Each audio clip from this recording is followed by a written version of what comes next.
હવે સરકારી જે યોજનાઓ છે તે યોજનામાં અપાતી કીટ કઈ રીતે બારોબાર સગે વગે થાય છે અથવા તો કૌભાંડમાં બારે પધરાવી દેવાય છે તેની વધુ એક ઘટના બહાર આવી છે પાદરાથી। અને પાદરામાં જે કીટ સગે વગે કરવાનું કૌભાંડ જે ઝડપાયું છે અલગ અલગ યોજનાઓમાં એ મહિલાઓ માટે બાળકો માટેની જે યોજનાઓ છે એ યોજનામાં વડુ પોલીસે જે આઈસીડીએસ યોજનાઓ છે તેમાં અપાતી અનાજની જે પેકેટ છે તેને સગે વગે કરતા વ્યક્તિને પકડી પાડ્યો।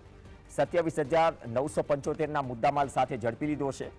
આ કીટ આંગણવાડીમાંથી સગર્ભા મહિલાઓને અને બાળકોને વિતરણ કરવા માટે આપવાની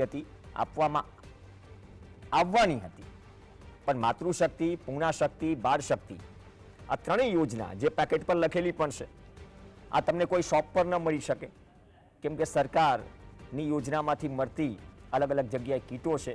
829 પેકેટનો આ જથ્થો ઝડપાયો છે। હવે વડુ પોલીસે જે આઈસીડીએસ કચેરીનો સંપર્ક પણ કર્યો અને આ મામલે ખરેખર તપાસ પણ શરૂ કરાઈ છે।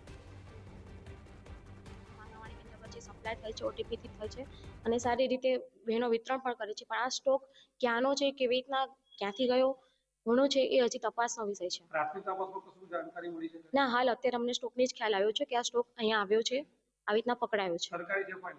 હા। શું કાર્યવાહી થશે?